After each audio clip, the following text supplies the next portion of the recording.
The story begins in a seemingly ordinary domestic setting, a couple living in their home, their routines undisturbed, their lives unremarkable. But beneath this veneer of normalcy, something is off. The first signs of horror creep in subtly, almost imperceptibly, through small, unsettling details.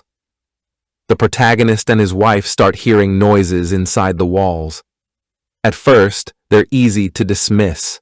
A faint scratching, a rustling, the kind of sounds that could be attributed to rats, mice, or even the house settling. But as the noises persist, they take on a more disturbing quality. There's a rhythm to them, a suggestion of something deliberate. And then the wife notices something worse. Breathing. Not the quick skittering sounds of an animal, but something slower, deeper, almost human. The wife's anxiety grows. She becomes fixated on the sounds, straining to hear them, her fear mounting with each passing night. The protagonist, however, remains dismissive.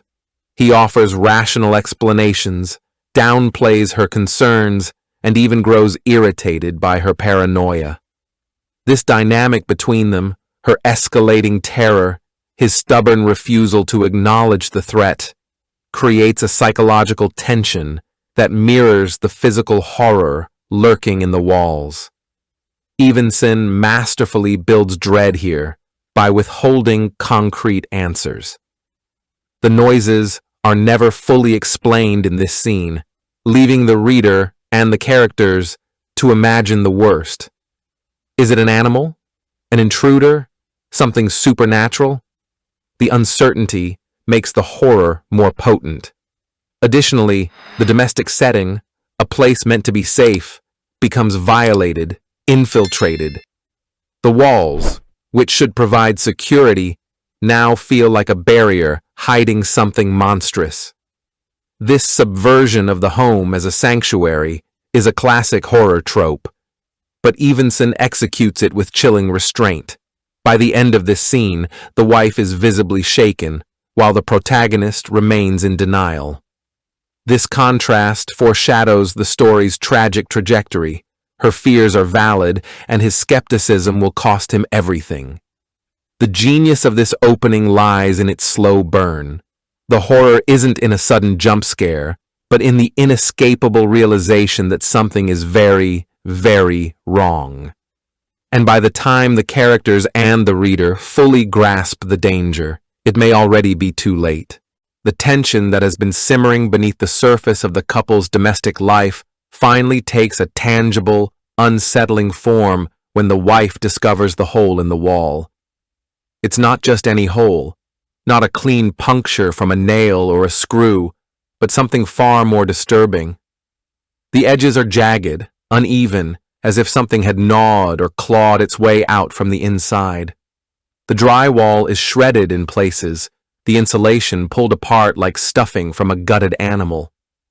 At first glance, the protagonist tries to rationalize it. Maybe it's the work of rodents, squirrels, perhaps, or rats. But the hole is too large, the damage too deliberate. His wife, already on edge from the noises, stares at it with a quiet horror. She reaches out, fingers hovering near the ragged edges, but doesn't touch. There's something about the way the opening yawns into darkness that makes her recoil. It doesn't feel like an accident. It feels like an invitation. She insists they call someone, an exterminator, the police, anyone, but the protagonist waves her off. He doesn't want to overreact, doesn't want to be the kind of person who panics at every creak and scratch. His dismissal is almost casual, but beneath it, there's something else. A refusal to face what might really be happening. He patches the hole himself, stuffing it with whatever he can find. Some spare wood, a bit of drywall compound, as if sealing it will make the problem disappear. But the act of covering it up feels futile. The hole isn't just a physical breach, it's a violation, a sign that their home is no longer theirs alone. The wife watches him work, her silence heavy with unspoken fear. She knows, even if he won't admit it, that whatever made that hole isn't gone. It's still there, just out of sight, waiting. The scene lingers on this moment of uneasy compromise. The hole is closed, but the threat remains. The wife's terror is palpable, while the protagonist's forced calm only deepens the sense of impending doom. The horror here isn't just in the hole itself, but in what it represents, the illusion of control crumbling away. They can patch the wall, but they can't undo what's already inside. By the end of the scene, the house feels different. The air is thicker, the silence more oppressive. The hole may be gone, but the question remains. What made it? And worse, is it still in there just beyond the thin barrier of the wall? The answer, when it comes, will be far worse than either of them could imagine. The night the wife vanishes begins like any other, the same walls enclosing them, the same uneasy silence stretching between the faint, muffled sounds that have become part of their home's unnatural rhythm. The protagonist wakes to an absence, an empty space in the bed beside him that carries more weight than mere physical vacancy. At first, he assumes she's gone to the bathroom or perhaps downstairs, unable to sleep. But as minutes stretch into an hour, the quiet of the house becomes too complete, too suffocating. He searches, calling her name, his voice bouncing off the walls that seem to absorb sound rather than echo it. The house doesn't feel empty. It feels occupied, but not by them. There's no sign of struggle, no note, no indication she ever walked out the door. Only one thing stands out, a dampness near the baseboard in the hallway, as if something wet had been dragged across it. And then, the sound. From inside the walls, a wet, shifting noise like flesh parting, like something swallowing. It's faint, but unmistakable. The protagonist freezes, his breath catching. He presses his ear to the wall, and for a moment, he swears he hears breathing. Not his wife's, but something slower, deeper, as if the house itself is inhaling. He calls the police, but their search is perfunctory, their questions laced with skepticism. They don't hear the sounds. They don't see the way the walls seem to pulse when the lights are off. To them, it's just another missing persons case, a wife who left, a husband left behind. But the protagonist knows. The house has taken her, pulled her into its hidden veins. The horror of this scene lies in its inescapable inevitability. The wife's disappearance isn't just a physical vanishing. It's the moment the protagonist realizes that the thing in the walls was never just an intruder. It was always part of the house, and now it has claimed her. The wet sound lingers in his ears, in his nightmares. He knows, on some primal level, that she isn't dead. She's still in there. And the walls are hungry for more. The walls have taken his wife. The police have left. The house is silent. Too silent. Except for that faint, wet sound like something shifting in the dark. The protagonist stands there, staring at the place where the dampness stains the drywall, and something inside him snaps. He doesn't grab a flashlight. He doesn't call for help. He just tears into the wall with his bare hands, drywall crumbling under his fingers, insulation peeling away like dead skin. What he finds isn't empty space. It's a tunnel. Not a tunnel of wood and plaster, but something fleshy, glistening in the dim light. The walls are lined with a membrane, pulsing faintly, warm to the touch. The air that wafts out is thick, humid, carrying a scent like old meat and damp earth. He should run. He should call someone. But he doesn't. He crawls inside.